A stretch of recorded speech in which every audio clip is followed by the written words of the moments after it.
Hello aspirants, in this video we will be analyzing the questions in the UPSC Civil Services Prelims 2020 that reflected from Daily Hindi News Analysis program of Shankar IAS Academy. We are going to take the questions based on Set A of Prelims 2020. For some of the questions, we were able to arrive at the correct answer directly based on the Daily Hindi News Analysis program, whereas for some of the questions, we were able to improve the probability of arriving at the correct answer with what we have discussed in the news analysis sessions.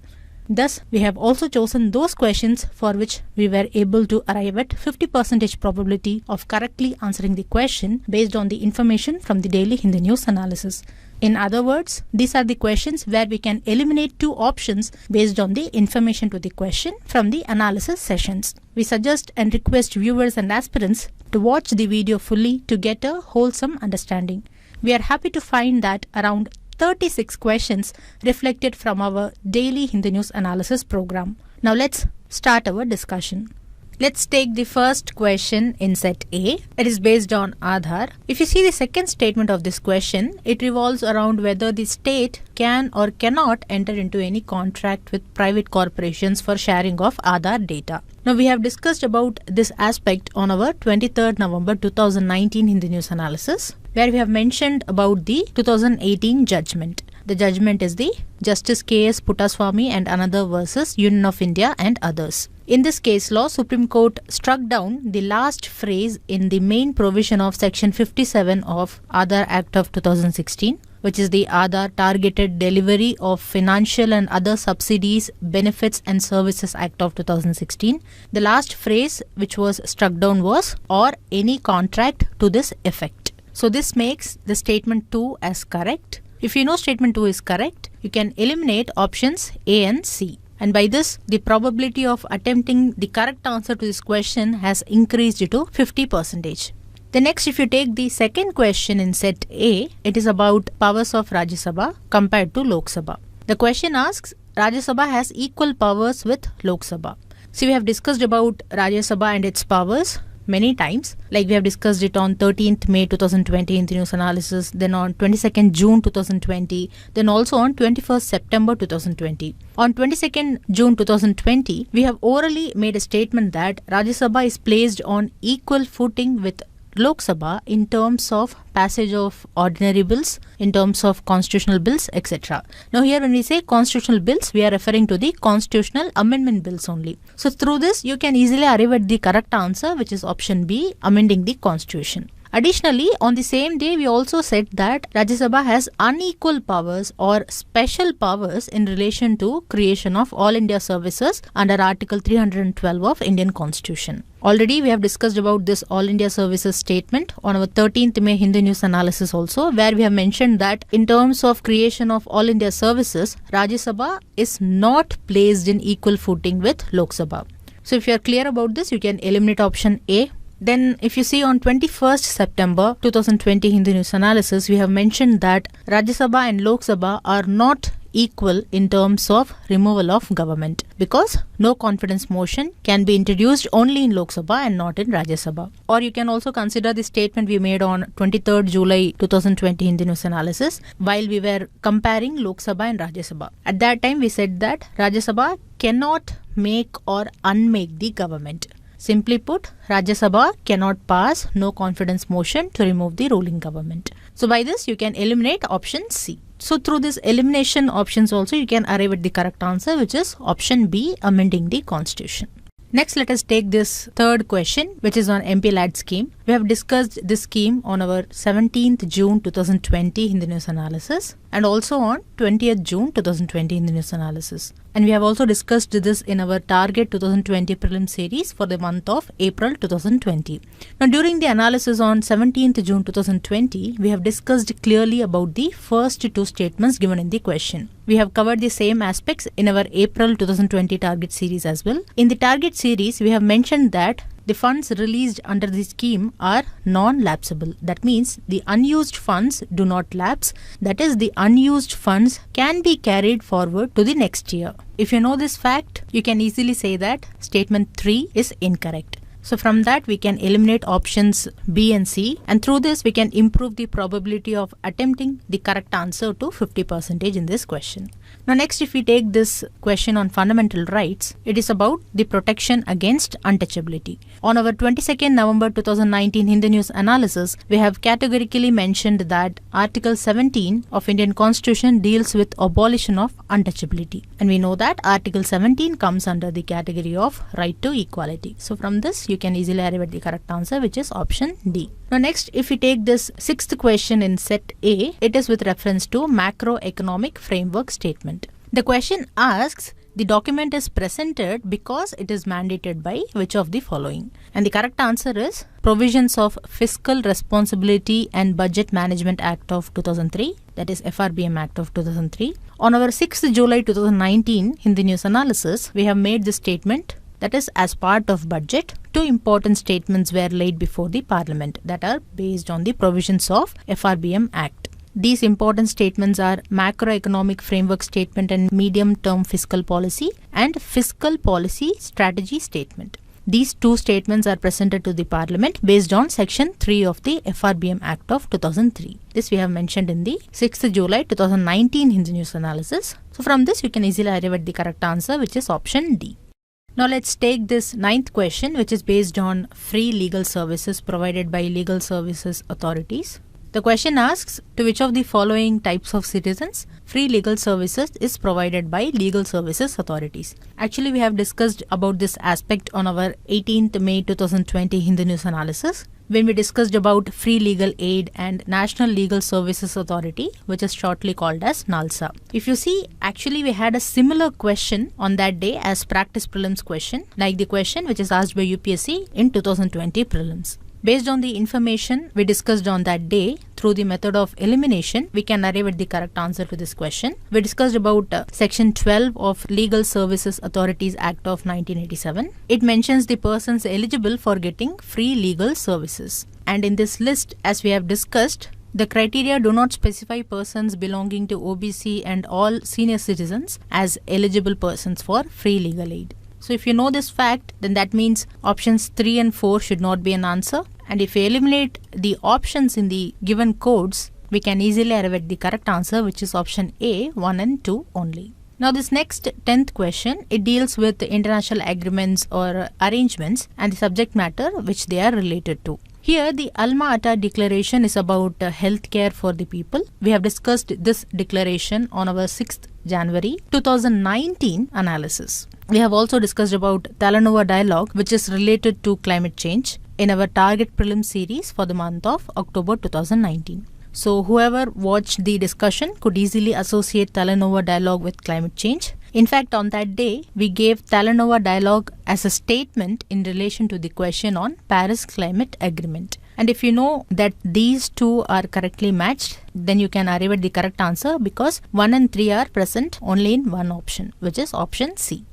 Next, let us take this 11th question in set A. It is about one of the features of parliamentary form of government. If you see, the entire theme of this question is in terms of collective responsibility, removal of the government from office by passing a no confidence motion. These aspects we have already discussed on 21st September 2020 Hindu News analysis. So we can easily arrive at the correct answer, option B, which is the government is responsible to the parliament and can be removed by it. Now here, note that in this context, the term parliament effectively refers to Lok Sabha in the parliament in the Indian parliamentary system. Now this next question is also a polity question. Actually, it is a repeated previous year prelims question. The question is on the ideal of welfare state.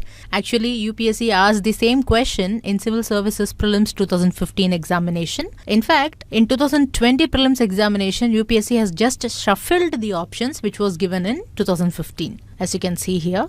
And we have discussed about this aspect on our 14th September 2019 Hindu News analysis in the practice questions discussion session. At that time, we discussed about this ideal of welfare state and why we say that this ideal is enshrined in directive principles of state policy.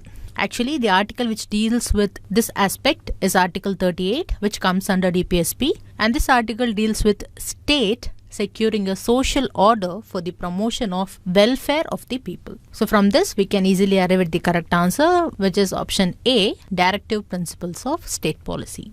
Now, if we take this 13th question, it is with reference to the basic structure and judicial review. Here the first statement mentions that the Constitution of India defines its basic structure. Now this statement is incorrect, as we know that doctrine of basic structure is laid down by the Supreme Court through several judgments. The theory or the doctrine of basic structure was laid down in the case law of Keshwananda Bharati versus State of Kerala, and it was not laid down by the Indian Constitution. And we have discussed all these details in our 7th September 2020 Hindu News Analysis. So easily we can say that the first statement is incorrect, and therefore we can eliminate options A and C, and by this we can increase our probability to arrive at the correct answer from 25% to 50%.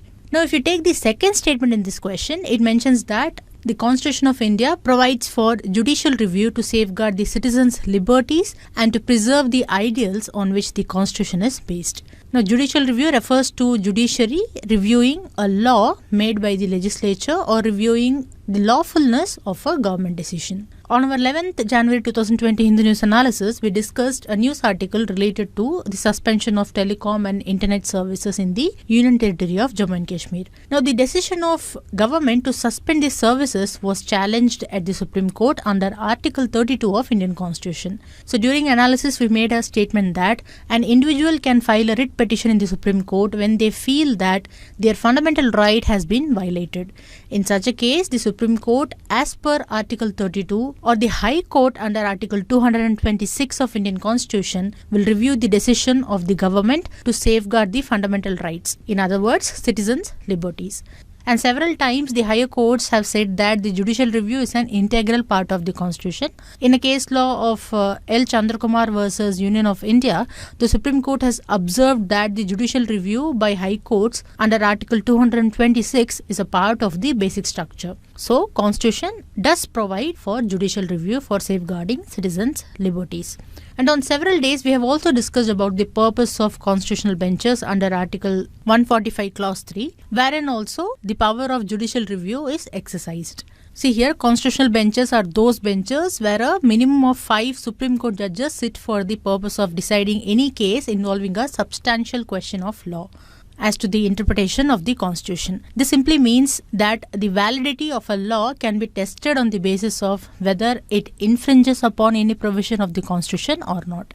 And as per the Supreme Court, power of judicial review of legislative as well as the executive actions makes the judiciary the final arbiter. Several constitutional benches have placed important ideals of the Constitution into the basic structure doctrine also. So yes, the Constitution provides for judicial review, if not define or mention the term judicial review. So with this understanding, we can say that the second statement is correct. Therefore, the answer is option B, 2 only to this question. Next, let us take this 15th question in set A. This question asks which one of the following is the characteristic appropriate for bureaucracy. We know that civil services in general is called as bureaucracy or bureaucratic machinery of the government. We discussed about higher bureaucracy on 11th August 2020. And then on 3rd September 2020 also, we discussed about the mission Karmayogi, which is the new national architecture for civil services capacity building. On that day, we made a statement that the capacity of civil services plays a vital role in rendering a wide variety of services, implementing welfare programs, and performing core governance functions. This statement was sourced from the Press Information Bureau, that is PIB. So with the understanding of this statement, we can arrive at the correct answer to this question, which is option D. Now the 17th question in set A is about gold tranche or reserve tranche. During our analysis on 13th June 2020, we discussed about reserve tranche. We also gave a practice prelims question involving reserve tranche. We clearly said that the reserve tranche is basically an emergency account that IMF members can access at any time without agreeing to the conditions or without paying a service fee. In other words, it is the portion of a member country's quota that can be withdrawn free of charge at its own discretion. And even before 13 June also, we discussed the same aspects of reserve tranche in our daily news analysis on 6th December 2019 as well. And very recently on 19th September 2020, we again discussed about the reserve tranche position in the IMF. So by this, we can easily or directly arrive at the correct answer, which is option D, a credit system granted by IMF to its members. Now this question is about part 4 of Indian Constitution, which is the directive principles of state policy. Here 3 statements are given. Now, in our daily news analysis on 14 September 2019, we have talked about DPSP in the news article analysis and also in the practice questions discussion as part of practice prelims question. In the explanation, we have clearly stated that Part 4 deals with the directive principles of state policy. As per Article 37, they are not enforceable, they are fundamental in governance of the country, and it shall be the duty of the state to apply these principles in making laws. With this information, we can easily say that the second and third statements are correct, and therefore we arrive at the correct answer, which is option D, 2 and 3 only.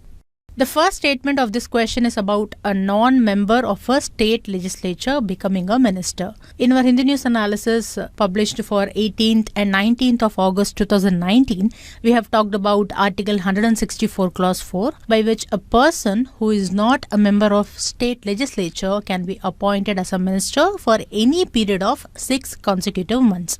And on the same day, we have also discussed that Supreme Court has made an observation in the case law of B.R. Kapoor versus State of Tamil Nadu in 2001. In the analysis, we said that as per the Supreme Court, only a person who is eligible to contest can be appointed as a minister if she or he is a non-member to the state legislature. And in the Supreme Court verdict, it was stated that necessarily the non-legislator must be one who, when he is appointed, is not debarred from obtaining membership of the legislature. He must be one who is qualified to stand or contest for the legislature. So here it is mentioned as contest for the legislature. Eligibility to contest is different from eligible to vote. All persons who are eligible to vote are not eligible to contest for the state legislature. This is because the age criteria to vote is not less than 18 years. But to get elected in state legislature, it is a different age. In case of legislative assembly, the age is not less than 25 years. And then in the case of legislative council, it is not less than 30 years of age. Now with this understanding, the first statement becomes incorrect. As it says, a person who is eligible to vote can be made a minister in a state for 6 months even if he or she is not a member of the legislature of that state. So first statement becomes incorrect and you can eliminate options A and C. So this increases the probability of attempting this question correctly to 50%. Now this question is based on Article 85 of Indian Constitution. We have discussed about this article on our 26th August 2020 Hindu News analysis. And as per the explanation given on that day, we can easily say that the second statement is incorrect and the first statement is correct. We have discussed the same aspects on 2 other days also, like on 11th May 2020 and also on 14th September 2020. So by this we can eliminate options B and D and we can arrive at 50% probability to attempt the correct answer. Now this 27th question is on Gandhi-Irwin Pact. See, even though it is a factual topic, we discussed this particular topic in the context of Pune Pact in our April 2020 target series, when we discussed about the events related to freedom struggle. So in this question, out of the 4 statements, we have discussed statements 1, 2 and 4 that are related to the Gandhi-Irwin Pact in the April 2020 target series. See, the Gandhi-Irwin Pact was signed on 8th March 1931 to suspend the civil disobedience movement and also to invite the Congress to participate in the second roundtable conference. So from this you can infer that statement 1 is correct. Then under this pact, it was also agreed that the British government would withdraw all ordinances that were issued to curb the Congress during the civil disobedience movement. So from this you can infer that statement 2 is also correct. Then we also saw one another important thing in this pact, that the British government would withdraw all prosecutions relating to offences that did not involve violence and that would release such prisoners who were not charged with violence. So this makes the statement 4 as correct. So if you know all these 3 statements are correct, you can easily arrive at the correct answer, which is option B, 1, 2 and 4 only. Now this next question is question 40 in set A, which is about blockchain technology. We have discussed in detail about the blockchain technology in our 21st July 2019 Hindu News analysis. And in that we discussed statement 1 and 2 in detail. See, blockchain is a public ledger that everyone can inspect, but no single user controls. Blockchain's core is a public ledger which cannot be arbitrarily manipulated. Here the public ledger is nothing but the storage system. Every block in the blockchain is linked to a unique digital signature of the participants who are carrying out the transactions. Here blockchain aims to complete a secure transaction without the help of a central authority like bank in case of financial transactions. When a transaction is initiated, it must be validated. That is, it must be checked as genuine by the peer-to-peer network. Here the peer is a computer system on the network. Now each peer is considered equal, so there is no single user control. Hence statement 1 is correct, which defines blockchain technology. And then on that day, we also saw the application of blockchain technology. And as you can see here, the application is not just limited to cryptocurrencies only. But the question mentions it as the structure and design of blockchain is such that all the data in it are about cryptocurrency only. So this makes the statement as incorrect. So if you know statement 2 is incorrect, you can eliminate options B and C. And from the remaining options, you have now 50% probability of correctly answering this question. It mentions that applications that depend on basic features of blockchain can be developed without anybody's permission. And on our 21st July 2019 news analysis, we saw the challenges of blockchain technology. And in that, the first challenge which we saw was the blockchain technology is not yet fully established, but still it is in use. So you can infer that statement 3 is correct, which makes the correct answer to this question as option D, 1 and 3. Next, let us take this 40-second question from set A. This is a tricky question on the application of drones. Drones are often in news for different types of innovative applications, and we have covered some of them. We covered about drones in our 19th December 2019 Hindu News Analysis video. And again, in a detailed manner, we covered drones on our 6th June 2020 Hindu News Analysis video. Now on the 19th December analysis, we discussed that drones can be used for spraying pesticides, which in turn helps in controlling the locust menace. So from this, you can easily say that option 1 should be an answer, which is spraying pesticides on a crop field. Then we again covered about drones on our 16th September Hindu News Analysis video, that is very recently. On that day, we saw that drones are being used in mapping of geographical features of the country. And this includes craters of active volcanoes also. So that means 2 should also be an answer. So if you know that 1 and 2 should be an answer, then you have 50% probability of correctly answering this question. Next, if we take this 44th question, it is based on gene editing technology. In this, we have covered the statements 1 and 2 in our 4th and 10th June 2019 Hindu News Analysis videos. On our 10th June 2019 video, we talked about gene-edited babies. So from there, we can infer that statement 1 is correct. And then as you can see here, we have discussed editing embryonic stem cells on 4th June 2019. So from this, you can answer statement 2. And in this analysis, we have also said that transgenic animals can be produced. Now, here transgenic animals means an animal whose genome has been altered by the transfer of a gene or genes from another species or breed, and this includes the gene from humans also. So from this statement, you can also answer statement 3 of this 44th question, which means that all the 3 statements are correct. Now if we take this question in set A, it is related to foreign direct investments in India, and the question asks for the major characteristic of FDI. We have discussed about FDI many times. If you see our 18th March 2020 Hindu News Analysis, there we saw that a major merit of FDI is that it is non-debt creating as well as non-volatile. That is, it is less fluctuating. Now if you know that this is the major merit of FDI, then you can easily arrive at the correct answer, which is option B. It is a largely non-debt creating capital flow. Now if we take this 50-second question, it is about international trade of India. We can attend this question based on elimination method. If you see on our 29th August 2020 Hindu News Analysis, we discussed about India's steel exports and imports, where we saw that India's imports of raw steel and steel products has increased in the recent years. But if we see statement 2, it mentions that India's imports of iron and steel have decreased in recent years. So that means this statement is incorrect. If you know statement 2 is incorrect, you can eliminate option A and B. Now from the remaining options, you can say statement 3 is correct. India's exports of services are more than its imports of services. Now we have to know whether option C is correct or D is correct. If you see on our 14th December 2019 analysis, we have discussed that India is having an overall deficit in trade. If you know this fact, then you can say that statement 4 is correct. And when we know statement 4 is correct, we can easily arrive at the correct answer, which is option D. Now this next question, 63, it is based on the factors or policies affecting the price of rice.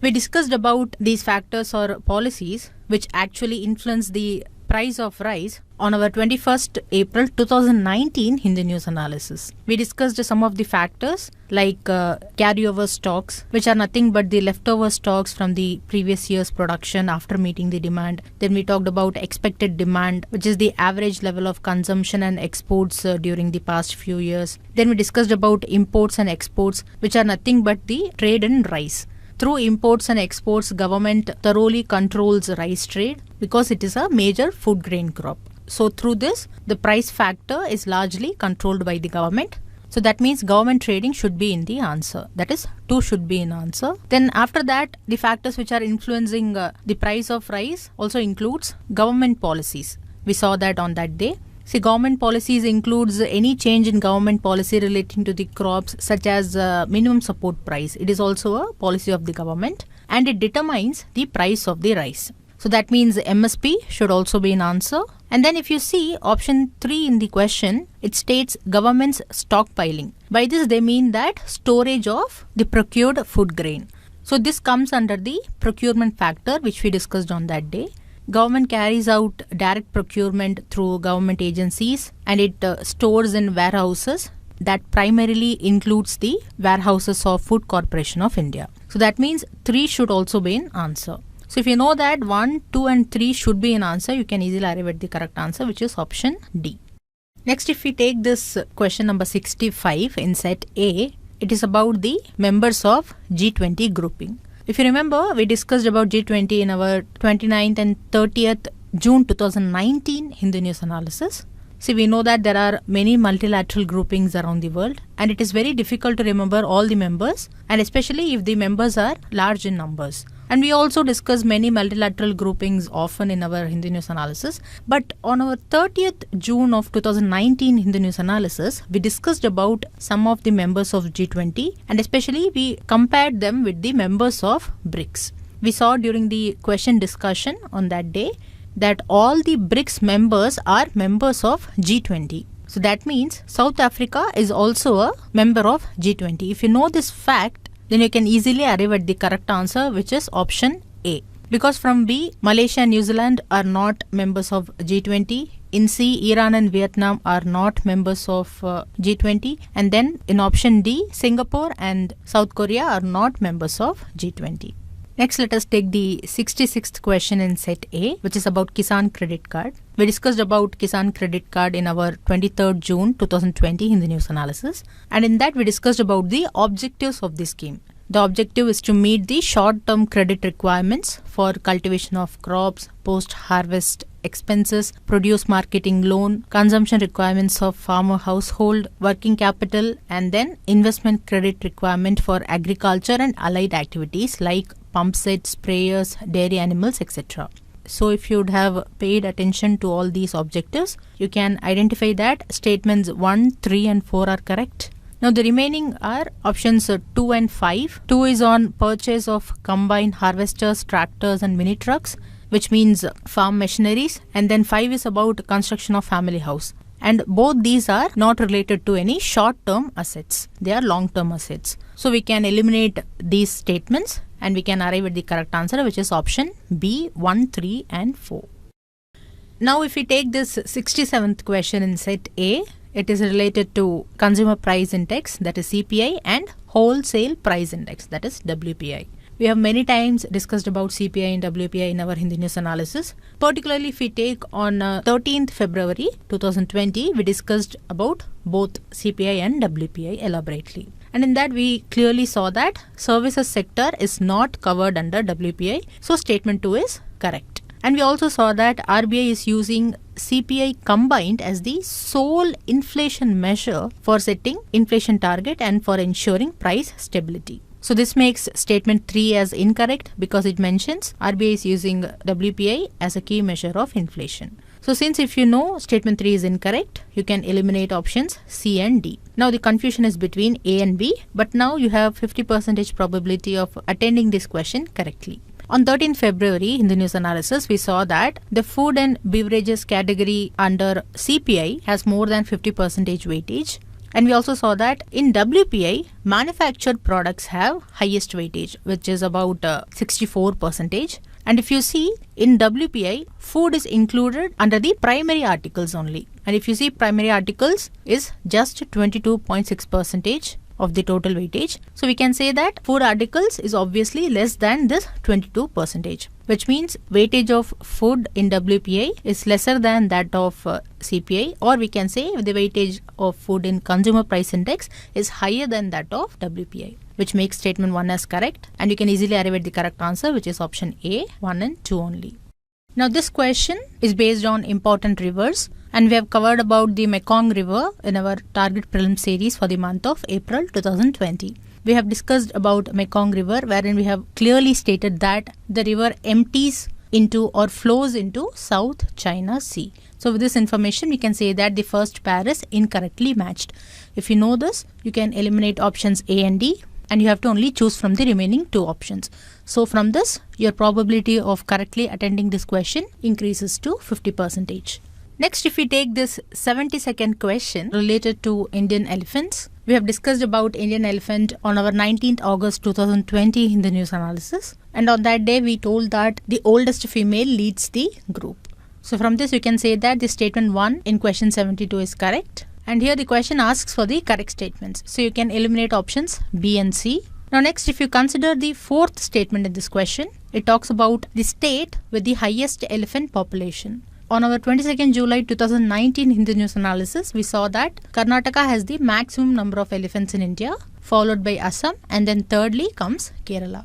And on that day, we also gave a similar statement in the practice prelims questions also. We gave a correct statement in our question, which is the state of Karnataka has recorded the largest population of elephants in India. But in the prelims examination, UPSC has given the incorrect statement saying that highest elephant population is in Kerala. So if you know that statement 4 is incorrect, then you can arrive at the correct answer, which is option A, 1 and 2 only. Now this question is about protected areas located in Kaveri Basin. On our 16th June 2020 Hindu News analysis, we discussed in detail about river Kaveri. That day we mentioned that Kaveri Basin lies in the states of Karnataka, Kerala, Tamil Nadu and in the Union Territory of Puducherry. On the same day, we also saw that river Kabini is an important tributary of river Kaveri. Now, the question has mentioned about one of the protected areas, which is Papikonda National Park. On 24th August 2019 in the news analysis, we have discussed about this Papikonda National Park, which is in Andhra Pradesh. We categorically stated that the unique feature of Papikonda National Park is that the river Godavari meanders through this national park. So just with this information and with the knowledge of Kaveri Basin in Karnataka, Kerala, Tamil Nadu and Puducherry, we can directly arrive at the correct answer, which is option C, 1, 3 and 4 only. Because all the other options say Papikonda National Park is located in the Kaveri Basin. Or else we have also talked about the Wayanad Wildlife Sanctuary on our 15th May 2019 Hindu News analysis, wherein we have mentioned that Kabini, which is a tributary of river Kaveri, flows through Wayanad Wildlife Sanctuary. And then on 28th May 2020 Hindu News analysis, in our practice questions discussion session, we have given this practice question where we have mentioned that river Kabini forms the southern boundary of Nagarholi Tiger Reserve. And on the same day in the analysis, we have also mentioned that the Nagarholi National Park or the protected area was declared as the 37th Tiger Reserve in India. So even if you do not know about the Papikonda National Park, but if you know that Nagarholi National Park and Wayanad Wildlife Sanctuary are located in Kaveri Basin, this increases your probability of attending this question correctly to 50%. Now let's take this 79th question in set A. If you see this question, it talks about coal-fired power plants, coal ash, etc. We have covered aspects related to statement 1 and 2 on our 17th September 2019 Hindu News analysis. On that day, we said that when the coal is burnt, several gases and pollutants are emitted. And these gases and pollutants include sulfur dioxide, nitrogen oxides. So from this, you can say that statement 2 is correct. So you can eliminate options A and C. Now from the remaining options, you have to only determine whether statement 1 is correct or not. As part of the several gases and pollutants that are emitted when coal is burnt, we saw that mercury and certain other heavy metals are also emitted. So if you know that mercury is also emitted, you can say that this statement is correct, and you can easily arrive at the correct answer, which is option D, 1, 2 and 3. So that means even if you don't know that statement 3 is correct or not, you can still arrive at the correct answer.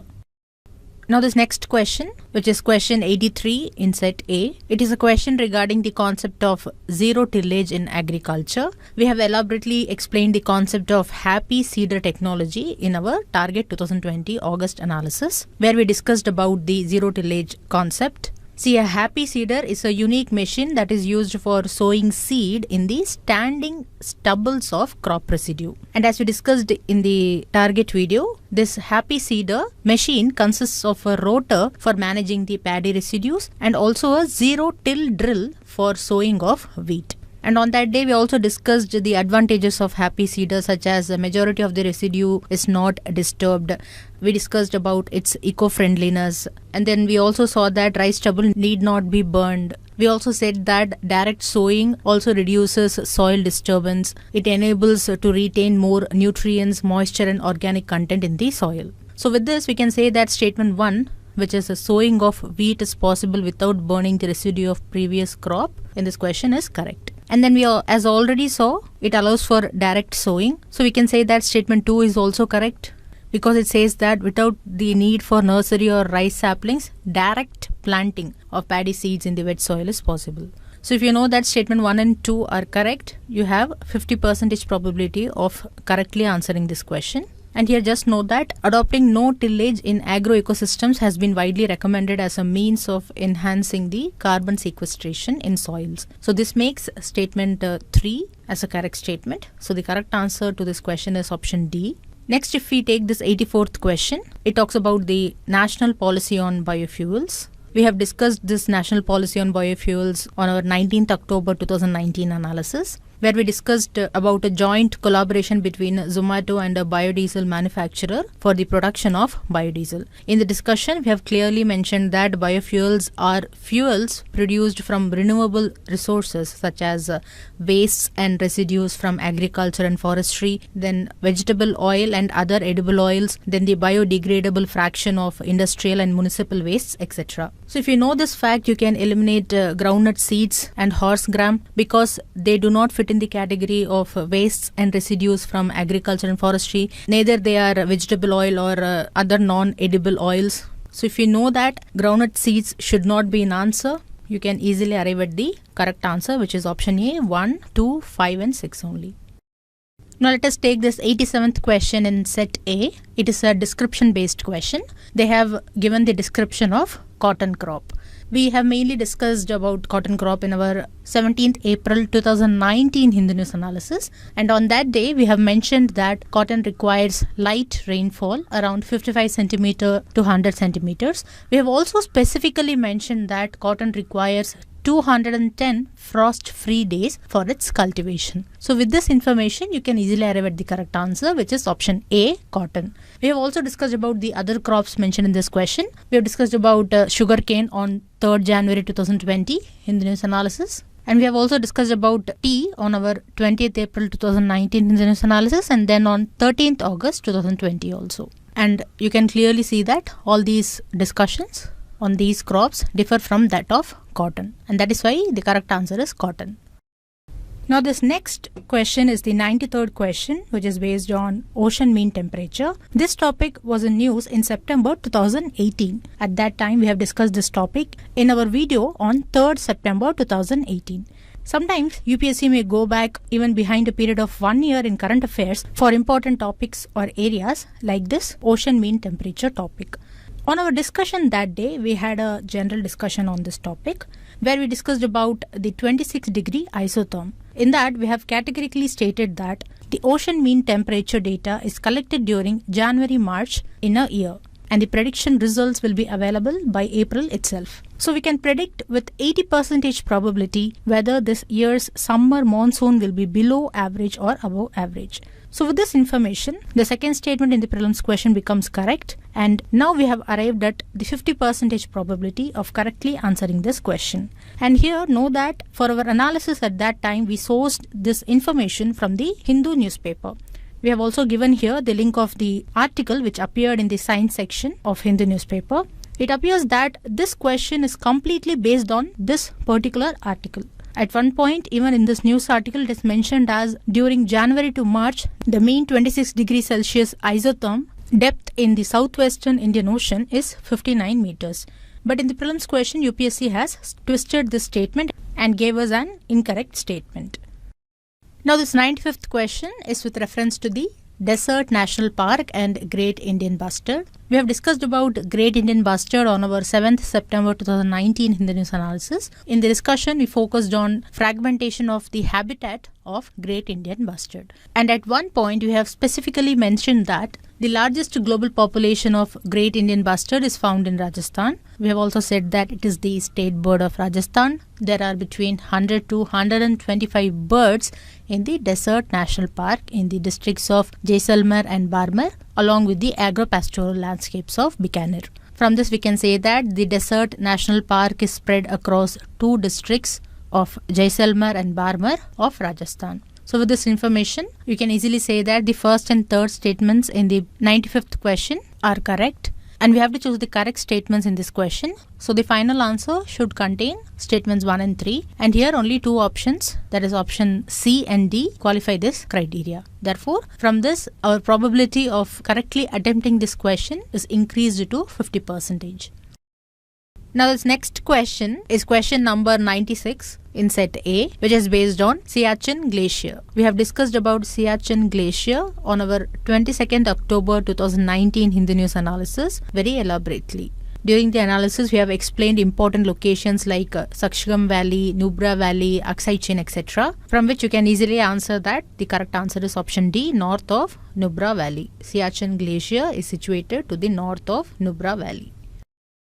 Finally, we have come to the 100th question of Prelims 2020. This question is about tiger reserves, and the correct answer to this question is option C, Nagarjuna Sagar, Srisailam. We discussed about Nagarjuna Sagar Srisailam Tiger Reserve on our 28th July 2020 Hindu News Analysis, where we have explained that this tiger reserve is the largest tiger reserve in India. It spreads over several districts in Andhra Pradesh and Telangana, and this tiger reserve covers a total area of about 3,500 square kilometer, and it has a core area of more than 2,500 square kilometers. So if you know this fact, you can easily arrive at the correct answer to this question, which is option C. With this, we have come to the end of this session, wherein we saw the questions reflected from Shankar IAS Academy's Daily Hindu News Analysis in the UPSC Civil Service Preliminary Examination of 2020.